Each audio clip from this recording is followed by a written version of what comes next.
Olá, minha amiga, olá, meu amigo do canal Raciocínios Espíritas. Tudo bem?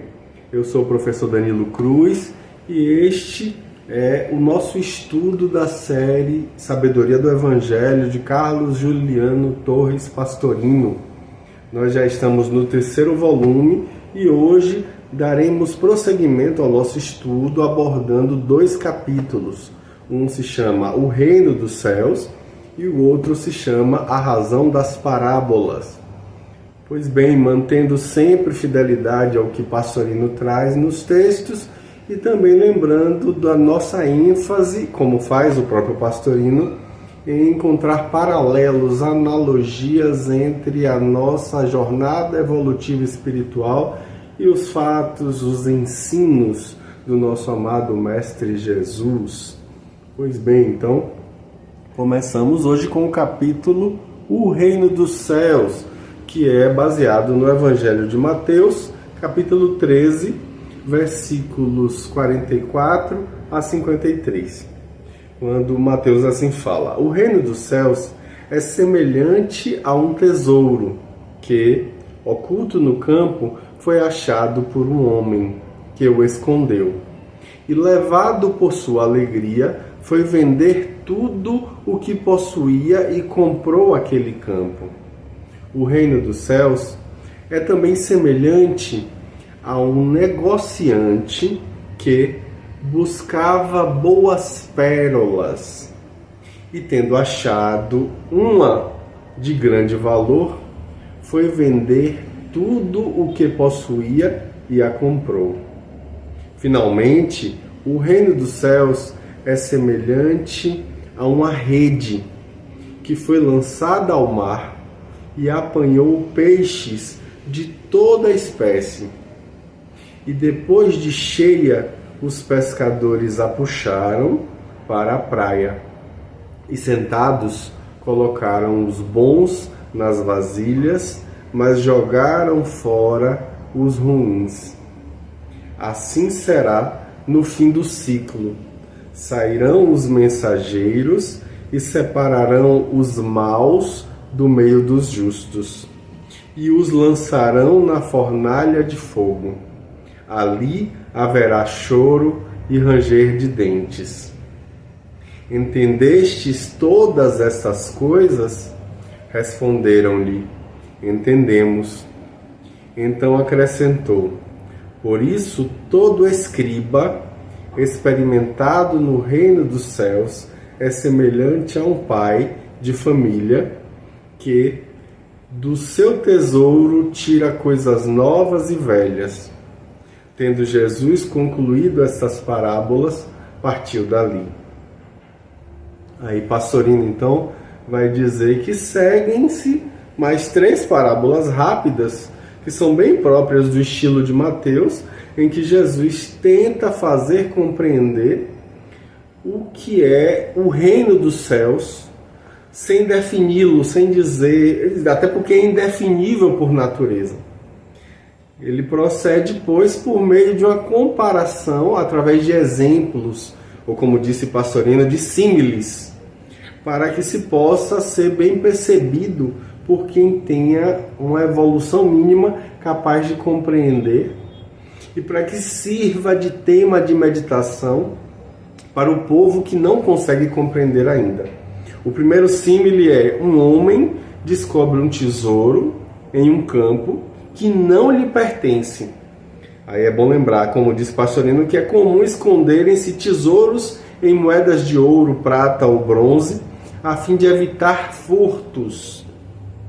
E quando ocorria o falecimento do dono, ali ficava enterrado até que um acaso, entre aspas, feliz, o fazia passar a outras mãos.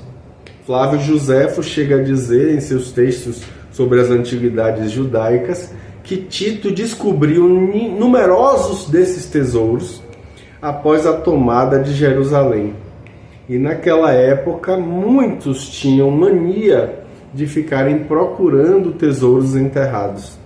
Então o homem que descobre o tesouro tem inicialmente uma alegria inexprimível, né? E aí faz com que ele saia apressado para vender tudo o que possui, os seus móveis, as suas alfaias, roupas, pratos, etc. E com o dinheiro que ele conseguiu ali, ele vai comprar aquele terreno. Então, uma vez proprietário, a lei israelita reconhecia ao dono do campo a propriedade do solo e do subsolo. Então, uma vez proprietário, ele pode apanhar legalmente o tesouro para si.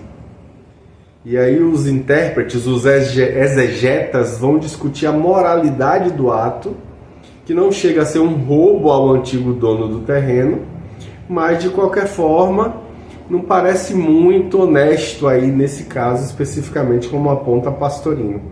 Entretanto, não é esse o aspecto aí que interessa na lição da parábola. A lição vai se situar, na verdade, no fato de alguém ter descoberto algo que é muito precioso, e é tão precioso que compensa o fato de você se desfazer de tudo que possui para adquirir com qualquer sacrifício aquele tesouro descoberto. Então a gente vai ver justamente que a interpretação comum é de que o tesouro representa, na verdade, o conhecimento com relação à doutrina cristã, e o reino dos céus é o céu, ou seja, do outro mundo, aquele céu em que as almas ficam o resto da eternidade tocando harpa em cima das nuvens. O segundo símile, como aponta Pastorino, trata-se, na verdade, de um comerciante de pérolas que está procurando, viajando ali, belos espécimes, belas pérolas.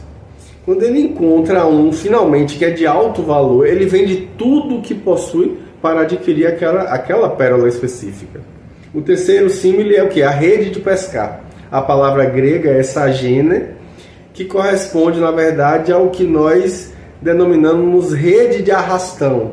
Na verdade, é uma faixa cujo comprimento varia de 4 a 50 metros e a largura tem cerca de 2 a 3 metros, tendo chumbo de um lado e cortiça do outro. Uma ponta fica presa na praia e sai um barco até o final da corda, e aí começa a lançar a rede em um semicírculo. Terminando esse lançamento, a rede fica vertical pelo jogo da cortiça e do chumbo, e o barco volta para a praia com a outra ponta da corda.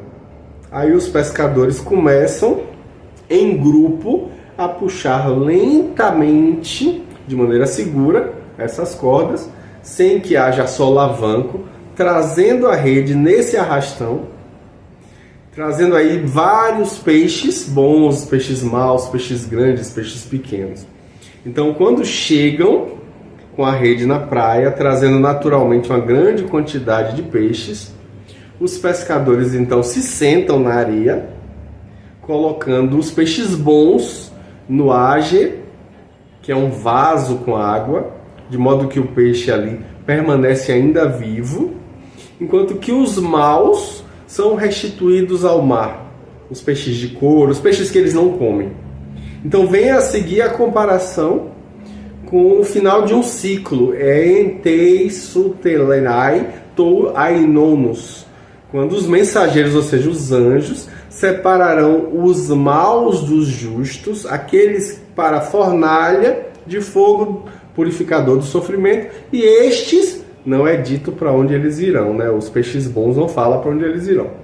Então Jesus pergunta se os discípulos entenderam e recebe a resposta afirmativa. Então ele conclui: por isso, todo estudioso experimentado no reino dos céus, paz, gramateus, mateteus, teis, tei, basileai, tom, ouranon. Ou seja, aquele estudante sábio que conquistou pelo estudo, pela meditação, a experiência pessoal do reino dos céus, como era o caso do próprio Jesus, em um grau exponencial, né?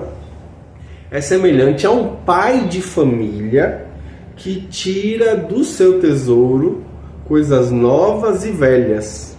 O termo aí que é utilizado no grego gramateus exprime, na verdade, a ideia de sábio, de douto, ou seja, um estudioso, conforme é colocado no dicionário francês-grego, de Hachette e Verbo, né? E aí a gente vai ver o quê? Que esse trecho é de suma importância para a gente compreender o pensamento de Jesus a respeito do reino dos céus. Por esse pensamento, fica evidente que o reino dos céus não é um lugar geográfico que é só conquistado após o momento da desencarnação. Longe disso. É um estado mental, é um estado da alma. Diríamos aí que é quase que uma situação teológica, teofônica, como aponta Pastorino, daqueles que conseguiram conquistar o encontro místico com a consciência cósmica dentro de si.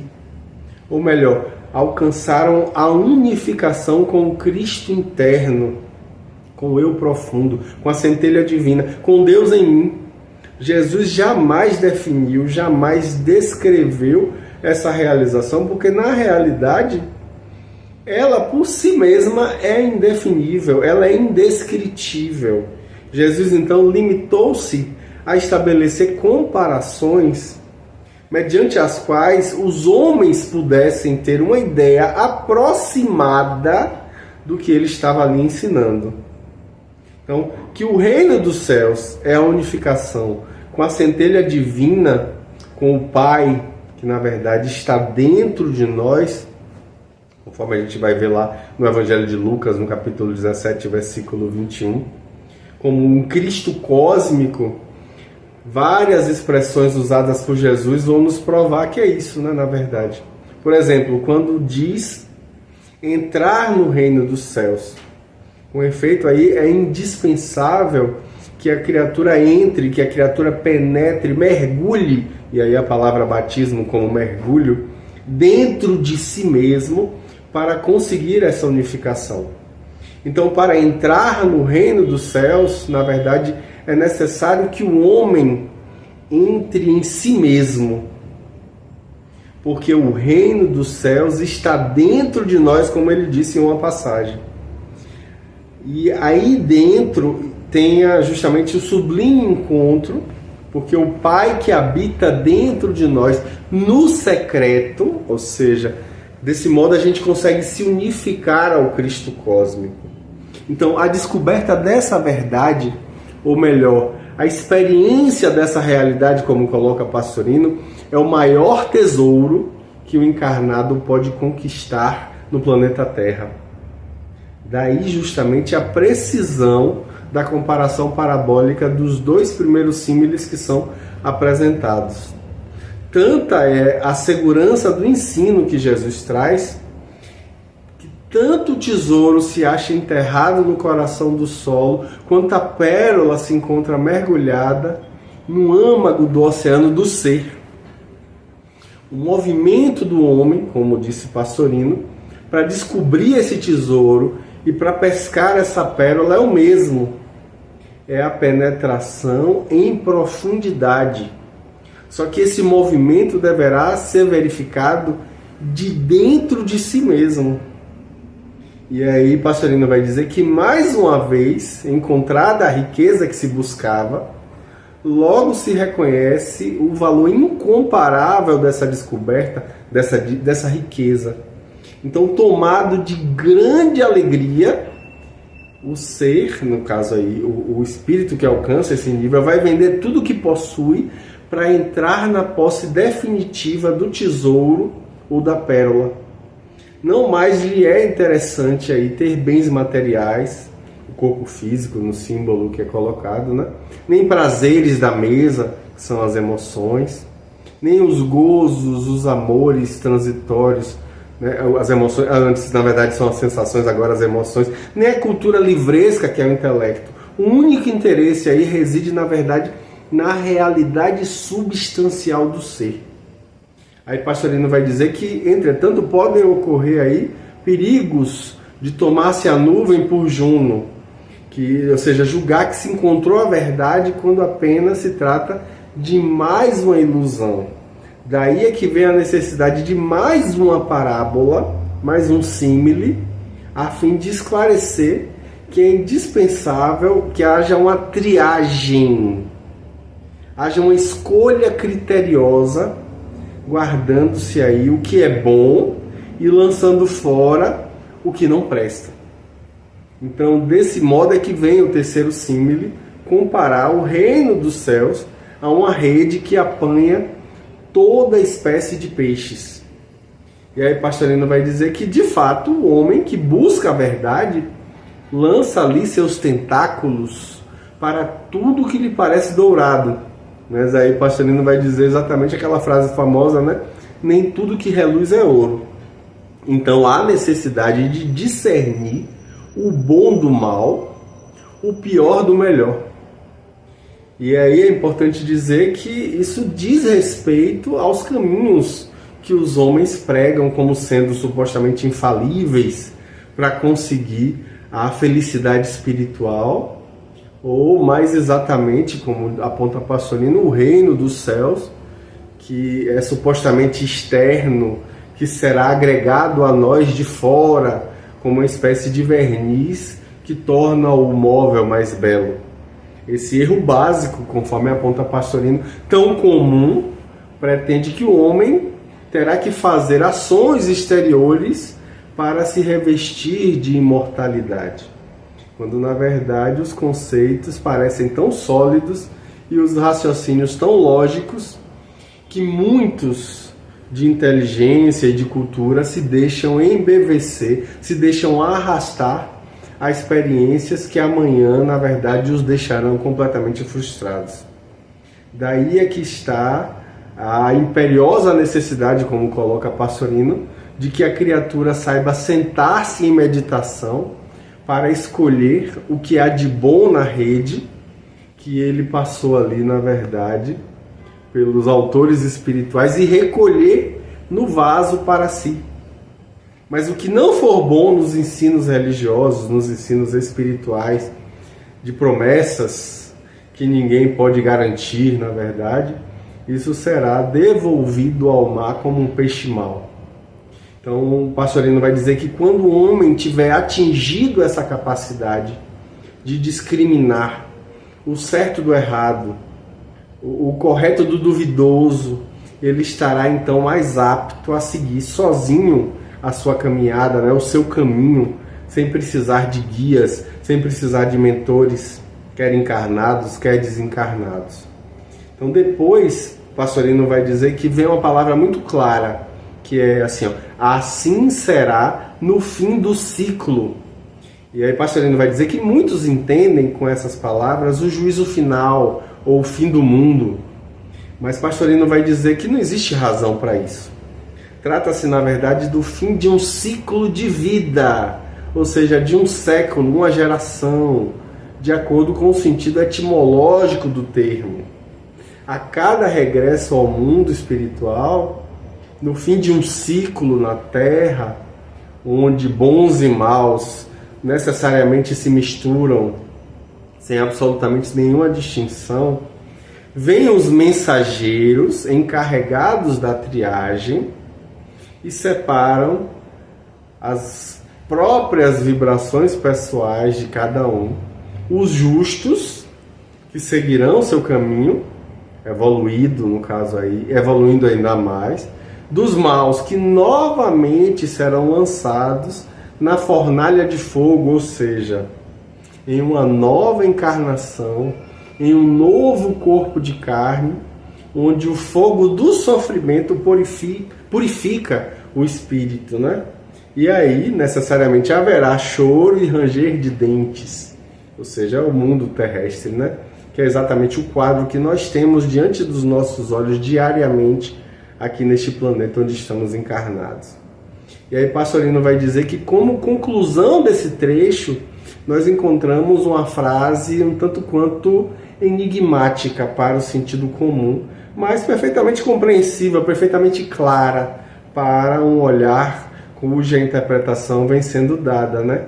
E é por isso todo estudante experimentado, ou seja, com experiência pessoal no reino dos céus, como poderia tratar-se aí de algo que viesse após a morte, né? Já que é colocado dessa forma, é semelhante a um pai de família, ou seja, a um adulto de mentalidade amadurecida, por causa dos filhos que produziu, isto é, por causa das obras que realizou, que tira o seu tesouro, ou seja, de seu conhecimento, coisas novas e velhas, ou seja, a sabedoria atual e a antiga.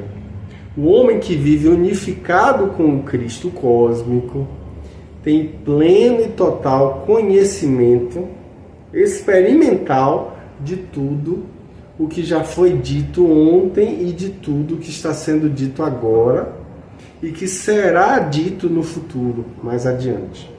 E essa sabedoria é seu tesouro inalienável e incorruptível, usando as palavras de Pastorino, porque justamente se tornou a própria essência do Espírito, passou a fazer parte da característica do Espírito. Aí a gente passa para o outro capítulo, chamado A Razão das Parábolas, baseado no Evangelho de Mateus, capítulo 13, versículos de 34 a 35, quando Mateus diz assim: todas essas coisas falou Jesus ao povo em parábolas, e nada lhes falava senão em parábolas, para que se cumprisse o que foi dito através do profeta: abrirei em parábolas a minha boca e divulgarei coisas ocultas desde a criação.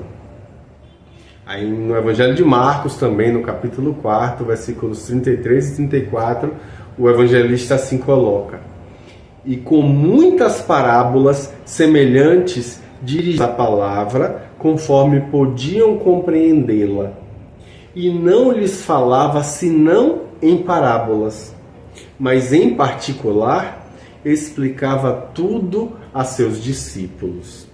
Aí Pastorino vai dizer que foi justo nessa ocasião da fala do lago em Genezaré que Jesus começou o seu ensino através das parábolas.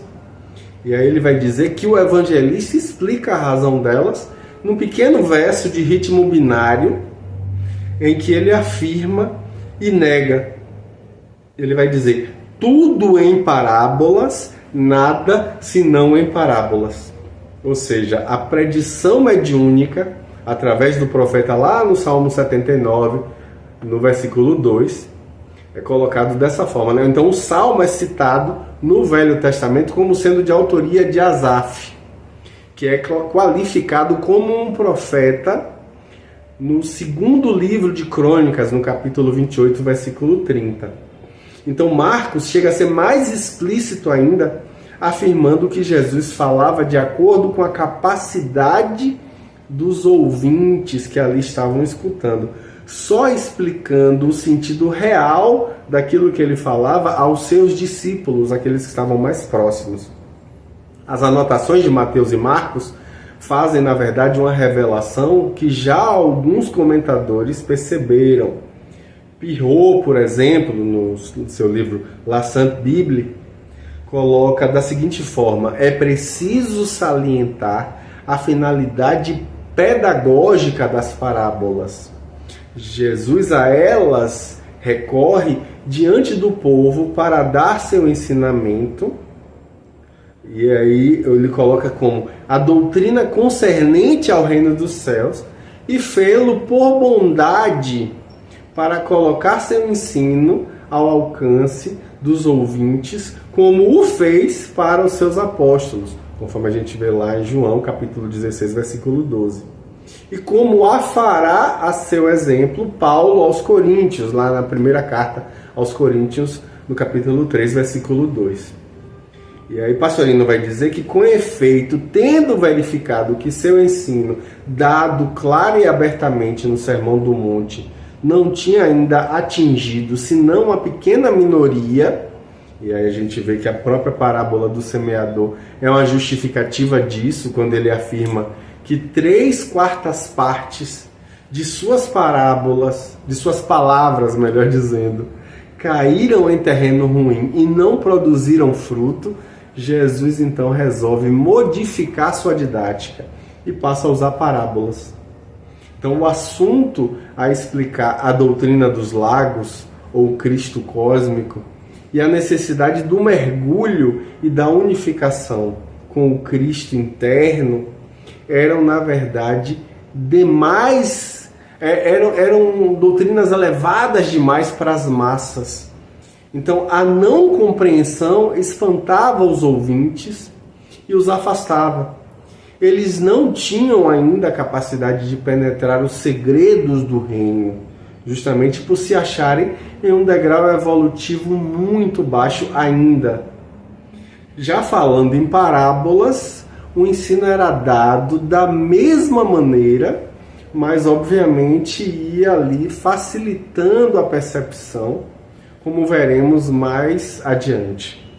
Aos discípulos, que eram mais próximos, eles tinham uma maior capacidade evolutiva de compreensão, era tudo explicado de maneira muito mais clara, embora por vezes ainda assim eles não entendiam bem, e Jesus inclusive se queixa disso em certo momento, né, com uma certa decepção. Isso está colocado no Evangelho de Marcos, capítulo 4, versículo 13. A gente vai ver isso mais adiante, né? E aí a gente percebe, né, quanto a gente vai aprendendo aos poucos. Então, por vezes, mesmo com a parábola, para facilitar o nosso progresso, a gente tem dificuldade. E aí, quanto mais a gente vai amadurecendo e evoluindo, mais a gente vai tomando consciência de ensinos que ali estavam e a gente nem sequer percebia. Mas é um degrau por vez, né? Então a gente vai caminhando e, com fé em Deus, na próxima semana a gente aborda a explicação das parábolas. Aí vai ser ainda mais interessante, né? Boa semana, um grande abraço. Tchau, tchau.